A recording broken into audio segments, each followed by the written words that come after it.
Na edição da manhã estão o Pedro Cordeiro, jornalista do Expresso, e Irina Golovanova, especialista em linguagem não verbal. Bom dia aos dois, bem-vindos à edição da manhã. Pedro, eu vou começar por ti. Quem é que saiu a ganhar deste último debate? Se tivesse que indicar um vencedor, ainda assim diria Hillary Clinton. Não foi de todo o debate que lhe correu melhor dos três, mas foi um debate, curiosamente, em que se falou, apesar de tudo, mais de política do que nos outros dois. Foi um debate melhor que os anteriores? Não sei, falou-se mais de ideias e de propostas políticas do que no anterior. Agora, o que foi mau, o que foi de baixo nível que continua a haver, conseguiu, se calhar, superar ainda o baixo nível que tinha havido nos anteriores debates. Temos como corolário a afirmação por Donald Trump de que a democracia fica em suspense de eu aceitar ou não o resultado destas eleições. É uma coisa nunca antes vista. Não terá outro remédio, mesmo que venha a perder. Sim, mas não é indiferente o facto de o ter dito. Isto é muito grave. Já não é um ataque a Hillary Clinton, já não é um ataque à própria solidez da democracia. Acreditas que a partir de agora as sondagens vão refletir alguma alteração?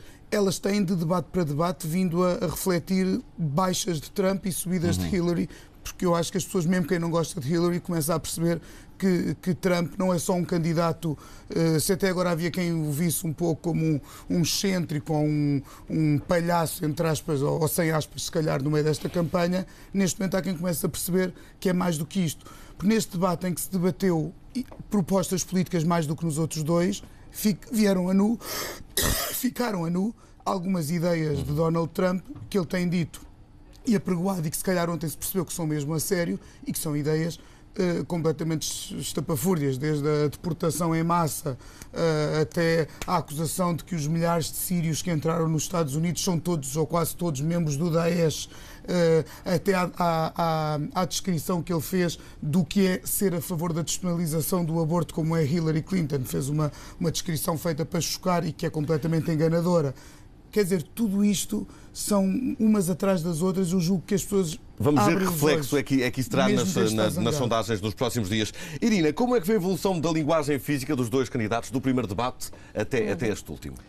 Finalmente nós vimos o Donald Trump que fez trabalho de casa. Porque nós vimos, ele melhorou pelo menos 4 pontos. Ele melhorou a sua entrada em comparação ao segundo debate, porque no segundo debate nós vimos um bocadinho pendurado, esticar a mão ou não esticar, e quase deixou a Hillary Clinton decidir e não esticar a mão, porque não houve um cumprimento no início do segundo debate. Segundo, ele melhorou a sua postura. Finalmente vimos, pelo menos na primeira parte do debate, vimos Donald Trump calmo, com aquele upper chin, cabeça levantada e com autocontrole no início. Essa cabeça levantada denuncia o quê? O que é que significa? Que leitura fazemos? Confiança. Somente. Nós vimos isto. Sim, há superioridade com isto também. Alguma arrogância também. Há alguma arrogância, mas já vimos este gesto na Hillary Clinton, por exemplo, no segundo debate, nós vimos este gesto no Obama. Ou seja, nós aceitamos este comportamento. É característico da classe política, quase. É isso mesmo. Terceiro ponto, ele conseguiu fazer contato visual com a câmara, aquilo que lhe faltou. E mais, finalmente, ele percebeu que a linguagem não verbal importa não só quando ele está a falar, mas quando ele está a ouvir. E o formato permitiu-nos ver a Hillary Clinton a falar e ele a ouvir. E o que ele fazia no primeiro debate, e acho que foi mesmo mau, ele estava a fazer fazia o seu discurso e ele fazia assim. Ele não verbalmente estava a concordar com tudo aquilo que ele estava a dizer. Desta vez... para o lado da sua campanha não é bom. Não, Hillary Clinton queixou-se, em particular, no segundo debate, de ter sido perseguida por Trump enquanto ele falava. O que é que isto, que leitura é que podemos fazer? O que é que isto significa? Ela esteve, literalmente, porque Donald Trump não ficou sentado na cadeira, como normalmente se faz neste contexto de debate. Então, ele estava a andar atrás dela e, sem dúvida, ele sentia esta presença dele atrás. Pedro, Trump ainda tem hipóteses? Eu julgo que são cada vez menores, mas acho que até o dia 8 ele tem sempre hipóteses. Ainda faltam, apesar de tudo, 2 semanas para a data da eleição, um bocadinho mais.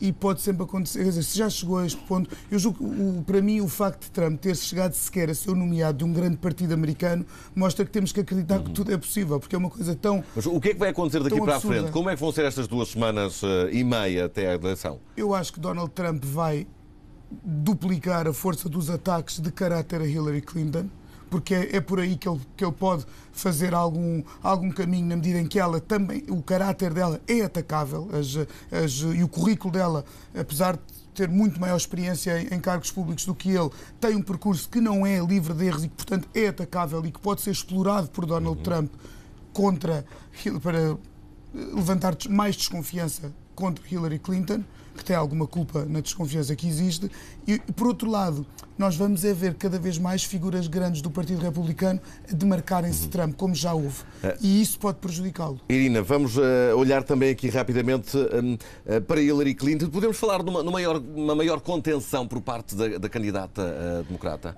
Podemos ver, do ponto de vista da linguagem podemos física. vê-la mais descontrolada, se calhar, porque nós vimos Hillary brilhante no primeiro debate, super controlada, com meio sorriso, quase poker face. Ok, desta vez ela também esteve bem, só que ela fez 3 gafos não verbais que acho que nós não vamos perdoar. É o sorriso aquele grande que não estava nem congruente nem adequado à situação. Segundo, ela utilizou imensos gestos especificadores em comparação com os outros debates. Em concreto, ela coçava, ela tocava na zona de cara. Para nós é indicador que alguma coisa não está bem neste tema. Desconforto. E foi um tema mesmo sobre a Rússia em particular. E mais, quando houve a última frase que eles deveriam dirigir aos seus eleitores, ela fez um discurso bom, só que acompanhou com encolher os ombros, e isto é um gesto emblema que significa não tenho certeza. Então, ela está a fazer um apelo aos seus eleitores e não tenho certeza. O eleitorado tem essa noção da importância da linguagem física e das mensagens que os candidatos transmitem? É muito provável que as pessoas comuns podem não perceber é porque foi isto ou aquilo, mas fica a sensação. Porque um estudo da Colgate University comprova que quando os gestos não batem certo com as palavras, nosso cérebro dá um pico e nós ficamos com uma sensação, alguma coisa correu estranho. Agradeço a presença dos dois na edição da manhã. Até uma próxima oportunidade.